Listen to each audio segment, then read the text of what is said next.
So this is my Formula One Canadian Grand Prix review where we saw the championship leader Kimi Antonelli make it 4 race wins in the war.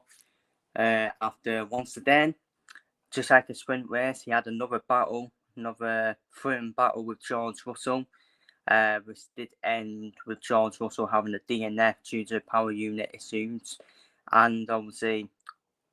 Yes, it wasn't caused by his teammate, Kimi Antonelli, but I think it was technically caused by his teammate because of how hard they were racing, both of them. And but to be honest with you, even without the power unit issues, Kimi Antonelli was just a quicker man. For me. Was just a quicker man, and to be fair, I think he was faster than Russell all weekend, despite George Russell in sprint qualifying and qualifying putting in sensational lap times as well. And a lot of things to ponder, isn't it, for George? A lot of things to ponder for George Russell. Right? How does he? I mean, the thing is, in the sprint race, he did that to Kimi Antonelli, didn't he? In the sprint race, with what happened in the sprint race, all the shenanigans that happened in the sprint race. But even that's not stopping Kimi Antonelli. Kimi Antonelli's weakness for me, if I was to say Antonelli's weakness, is probably just his heart rate and his temper. Just needs to keep that in check, and Antonelli would cruise to this championship, in my opinion. If anything, I think it's George Russell who's the more rattled. I think George Russell's becoming the more rattled this season, because I don't think it is as expected at what we expected. I think we all felt that George was going to be the more dominant driver. Don't get me wrong, I did say Antonelli would win races, but I did not think he would win more races than Russell, even this early on in the season. I thought Russell would have more race wins than Kimi Antonelli, but this shows once again this shows 13 years. It's absolute sensation already. It's sensational from the teenager Kimi Antonelli already to be leading the championship by 43 points as well. He's a teenager as well. Who's special talent as well. Obviously, George Russell. To be fair, I think George Russell had a good weekend until the actual race. For me, where he suffered that power unit issue. If George Russell would have won the race, then I would say it would be game on. It would be game on in the title race. It's still a long way to go. We all thought Oscar Piastri was going to run away with it. Then Sandor Norris, didn't we? And we all know what happened there last season. So, still a lot of races to go for me.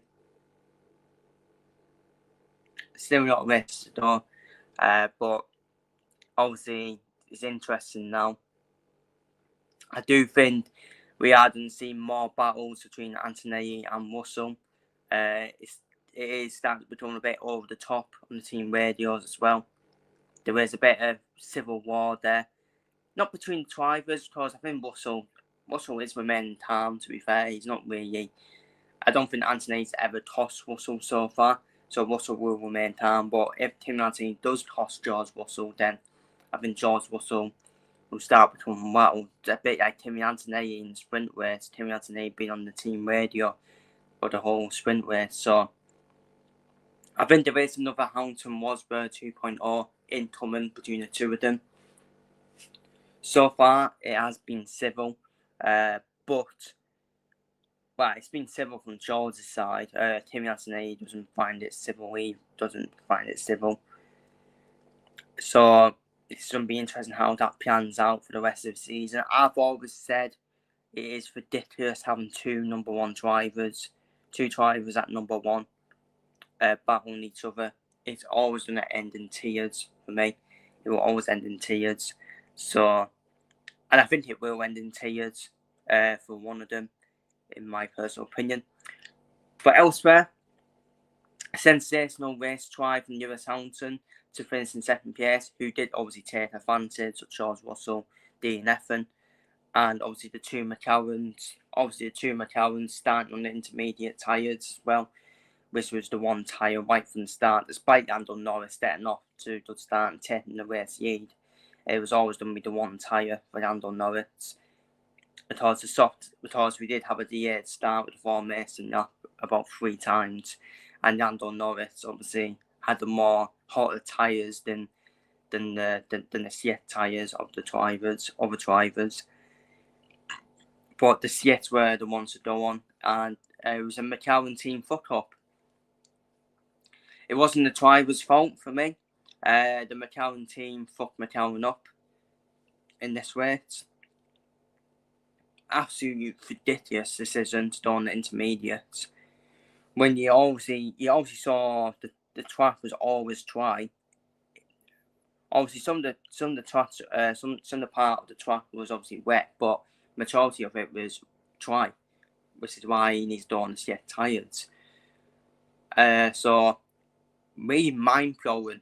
It really mind blowing that McLaren made the one decision to start in the intermediates, considering they are defending world champions as well. So it really is mind blowing. But back to Lewis Hamilton, sensational race drive. Probably the best race drive he's probably had at Ferrari for me, if I'm being honest with you. I know people will say the Miami, people will say winning the Chinese sprint race, but in terms of an actual race, probably been his best race in a Ferrari car for me. Overtaking Max Verstappen year on as well, which was expected because Hamilton does have the quicker car.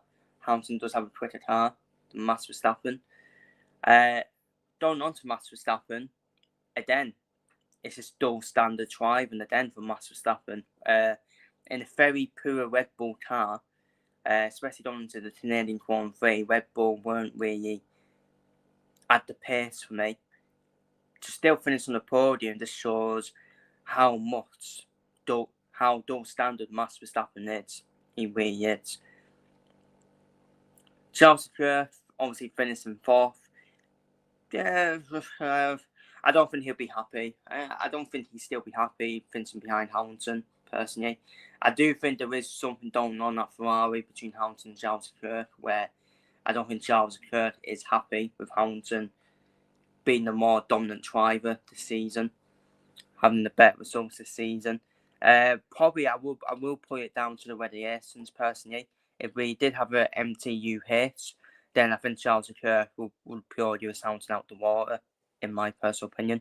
Same with Max Verstappen, he will pure Lewis Hamilton out the water. So I do think that has something to do with it. Isaac Hadjar, obviously finishing 5th place. He did get multiple penalties, didn't he, for changing direction when he was weaving about, or kept on changing direction when Charles Leclerc was about to overtake him. He did get a 10-second penalty for that, but very clever from Red Bull. It was very clever from Red Bull to pit Isaac Hadjar when there was a virtual safety car, which is basically a cheap pit stop, and that's where they did the 10-second penalty.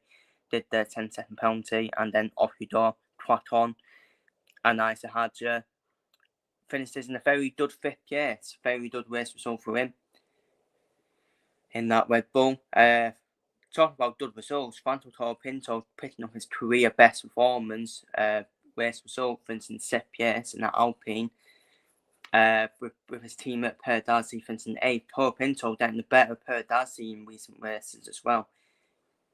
So there's another little battle there between the two Alpine drivers. And Colapinto, to be fair, he's proved me won.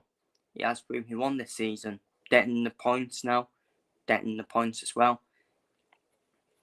And a consistent point scorer as well. Liam Lawson finishing 7th. Not really shocked by that. I always felt it would be a track that would suit Liam Lawson with the few medium speed corners that are at the Canadian Grand Prix. So a solid race from him, despite there was a safety car. A formation infringement from him at the start. Perdazzi finishing 8th place, obviously solid as ever. Perdazzi consistent and solid as ever. Carlos Sainz finishing in 9th. Again, Williams starting to show improvements. It's just a shame that Alex Albon suffered a DNF due to Officer Piastri Obviously, Oscar Piastri tours and has albums to DNF with a very move on Piastri where it was just an impossible move for Piastri to make, and rightly so deserved a penalty for it. For causing DNF to Alex Albon down on the inside, causing a bad collision to Albon's car.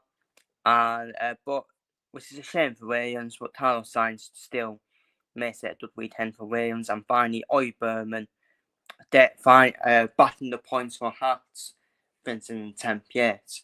So that is obviously in terms of the F1, in terms of how it looks for the driver standings. Kimi Antonelli in first on 31 points, Russell in second on 88, Charles third on 75, Hamilton on 72, Lando Norris on 58, Piastri 48, Verstappen 43, Dazzy with 20, Berman with 18, and Lawson with 16.